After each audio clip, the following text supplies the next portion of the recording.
We always thought an invasion would come from the stars. We looked at the sky, waiting for the ships to drop. But when the world finally changed forever, the nightmare wasn't falling from the sky. It was already waiting beneath our feet. Ray Ferrier is the kind of father who loves his kids but clearly doesn't know how to act like a dad. He works hard, lives alone, and honestly seems more connected to his car than to family responsibilities. This weekend, his 2 children are staying with him again, his teenage son Robbie and his younger daughter Rachel, and things are already awkward. Robbie barely listens to him. Rachel looks uncomfortable, and Ray is trying to act like everything is fine, even though everyone in the room knows it isn't. Ray decides to take a nap, but when he wakes up, things quickly take a turn. Robbie has ignored his warnings and taken his prized car out without asking. Annoyed and angry, Ray rushes outside to find him, but the moment he steps onto the street, his anger turns into confusion. The weather has completely changed. The sky looks strange. Dark clouds twist above the city in giant circles, moving far too fast. Without warning, intense lightning strikes begin to crash down from the swirling storm. But these are normal lightning strikes. They are hitting the exact same spot in the city over and over again, like an aiming system. Electricity, traffic lights, and digital watches suddenly die. The whole city feels like someone pulled the plug on reality itself. Ray runs back inside and slides under a wooden table with a terrified Rachel as the ground shakes. When the storm finally ends, Robbie returns on foot, shaken, explaining that the car he was driving completely died in the middle of the road. Ray tells the kids to stay inside and heads toward the intersection. A massive crowd has already gathered around the damaged street. People are throwing out theories. Some think a meteor hit. Others think it's a plane crash. At that moment, the ground violently shakes. Cracks spread across the asphalt. The road splits apart and dust explodes upward as the crowd goes completely silent. Because something underneath them is trying to come out. Slowly, a gigantic machine rises from beneath the earth. 3 enormous tower-like legs, a massive metal body, towering higher than the surrounding buildings. It didn't fall from space today. It had been hidden beneath the earth. Long before anyone even knew it was there, before anyone can run, the machine lets out a low, terrifying horn-like sound that presses against people's chests. Mechanical arms unfold from its body, and a bright beam flashes across the street. For a split second, nothing happens. Then, people simply vaporize into ash. Buildings explode into dust and fire. Absolute panic erupts. People crash into each other, running blindly as the giant tripod begins to walk, stepping over vehicles and firing its heat rays relentlessly. Ray runs for his life, watching his neighbors vanish into dust right beside him. In that moment, he stops caring about his car or his pride. Ray knows they need to leave immediately. He notices Manny's van sitting in the garage nearby. Earlier, Ray had seen Manny replacing the starter, and now it might be the only vehicle around that still works. Ray rushes his kids to the shop. Ray shouts for Manny to come with them, but Manny is too shocked to process what's happening. He still can't believe giant alien machines are wiping the city off the map. As the deep horn echoes in the distance, Ray realizes they've run out of time. He hits the gas and drives away, leaving a stubborn Manny behind as the destruction closes in on the neighborhood, hoping it's safe. But when they arrive, the house is empty and abandoned. With nowhere else to go, Ray takes the kids into the basement as explosions and heavy crashes shake the house until morning. When the sun rises, the noise stops. The silence feels worse. Ray slowly walks upstairs, opens the door. A massive passenger plane has crashed directly into the neighborhood overnight. The street looks like a war zone, littered with burning wreckage and destroyed homes. As Ray searches the debris, he encounters a couple of traumatized news reporters. They reveal a terrifying truth. This isn't just happening in their city. It's happening everywhere. Cities across the world are under attack. The reporters explain that nobody fully understands what happened yet. But strange reports are already spreading everywhere, and people are starting to believe the lightning wasn't natural. Ray knows they can't stay. He packs up the kids to head toward Boston, where he hopes Marianne might be. But Robbie is furious. To him, Ray isn't protecting them. He's just running away like he always does. As they argue, a military convoy of tanks and soldiers speeds past the house. Seeing a symbol of hope and resistance, Robbie tries to run after them to join the fight. but Ray desperately pulls him back. They keep moving with the crowd for a while, following roads filled with terrified survivors. But the journey becomes even more harrowing when Rachel wanders off toward a nearby riverbank. When Ray finds her, she is staring blankly at the water. Ray looks down and instantly wishes he hadn't. Hundreds of lifeless bodies are floating down the river, swept away by the current. Ray quickly grabs Rachel, turning her away from the horrific sight, and pushes forward toward the Hudson River ferry. When they reach the river, they find thousands of desperate refugees trying to flee.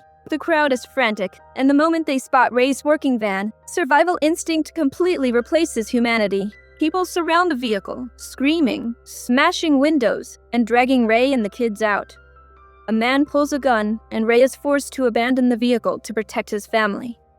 Within seconds, the crowd tears itself apart over the van. Ray realizes that panic has completely taken over.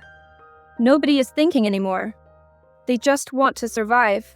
Left with no choice, Ray, Robbie, and Rachel push through the dense crowd on foot and barely manage to board the last crowded ferry, just as it pulls away from the dock. For a few minutes, the passengers catch their breath, believing they might finally be safe. But then, the water explodes. A massive tripod rises directly from beneath the river, blocking the ferry's path. Long mechanical arms slam into the ferry, flipping the boat violently. People are thrown into the freezing dark water.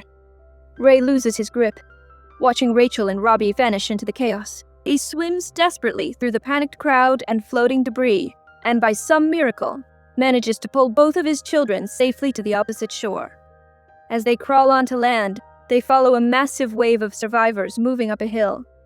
But the tripods are already waiting. Up ahead, the military has set up a massive defensive line.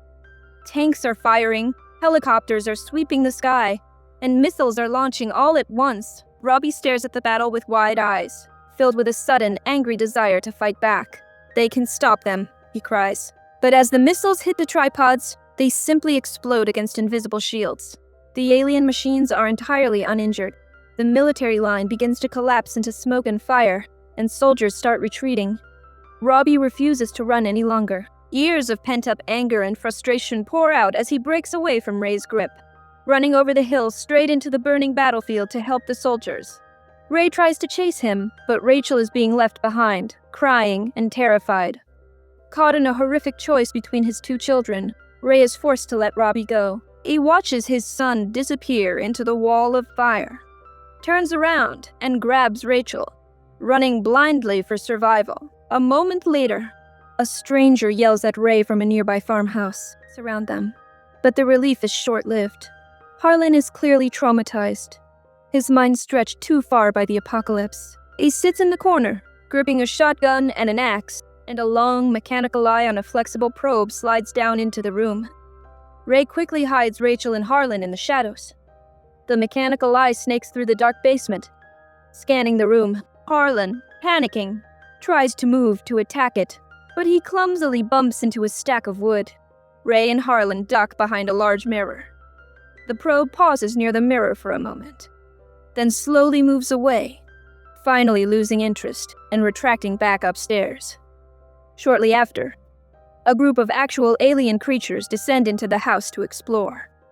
And two, Ray and Rachel hold their breath, completely paralyzed, while Harlan sits frozen, breathing heavily as panic slowly starts taking over him. The creatures finally move away from the basement. Ray realizes a terrifying truth. Harlan has become a direct threat to Rachel's life. By the next morning, strange red alien vines, the red weed, have grown completely over the basement windows. Ray looks out and watches a tripod spraying a thick, red human blood substance across the landscape to fertilize the alien vegetation. They aren't just killing humans. They are rewriting Earth for themselves. Harlan completely loses control, digging a tunnel frantically, his voice rising loud enough to draw the tripods directly to the house. Knowing he has to protect his daughter at all costs, Ray kneels beside Rachel. He gently covers her eyes and ears, making her promise to keep them closed no matter what. Ray walks into the adjacent room and closes the door behind him. After a brief, quiet struggle, the noise stops. Ray walks back out alone. His face says everything. Survival has forced him into a choice he never wanted to make. Later, Rachel wakes up and notices images of the destruction playing on a television nearby. Terrified, she panics and runs outside before Ray can stop her, running out into the ruined, red-covered landscape. But outside is pure chaos. A tripod towers over the ruins, and before Ray can reach his daughter, a massive tentacle drops from the sky, wrapping around Rachel and lifting her into the air. Ray spots a destroyed military vehicle nearby, runs inside, and grabs a belt of live grenades. Ray quickly ties the grenades together and holds the bundle tightly. He runs directly into the tripod's path, shouting until another tentacle shoots down and grabs him, lifting him up and tossing him into a metal cage beneath the tripod. Inside the cage, Ray finds Rachel, terrified but alive. He pulls her close, but then the ultimate horror reveals itself. The tripod isn't keeping them as prisoners, pulling him into the tripod's harvesting chamber, where his blood is instantly drained and sprayed outside onto the red vines. Seconds later, the tentacle targets Rachel. Ray shoves her aside, letting the machine grab him instead. As he is pulled toward the intake chute, Ray quickly pulls the pins on the grenade bundle. Ray manages to pull himself free and drops back toward Rachel as the explosives disappear deeper. Seconds later, a massive internal explosion tears the tripod apart from the inside. The metal cage breaks free, crashing through the trees and slamming onto the ground. Battered and bruised, but alive, Ray and Rachel crawl out of the wreckage together. Days later, Ray and Rachel finally reach the outskirts of Boston. The aggressive red vines covering the buildings are shriveling, drying out and turning black. Up ahead, a massive tripod is stumbling blindly through the streets. Ray notices a flock of birds landing directly on its metal hood. He stops walking, realization hitting him instantly. The shields are down. He shouts to the nearby military squads. Seeing the birds, the soldiers realize the machine is vulnerable. They target the tripod with anti-tank missiles, and this time, the attacks don't bounce off. The missiles impact directly, and the massive tripod crashes heavily into a building, completely defeated. A hatch on the machine slowly opens, and an alien pilot spills out onto the ground, weak, diseased, and gasping for air. Before dying in the mud, the truth becomes clear. The aliens had crossed space with impossible technology, conquering humanity's greatest armies in days. But they forgot one thing. Earth was already occupied. Not just by humans, but by billions of microscopic organisms and bacteria.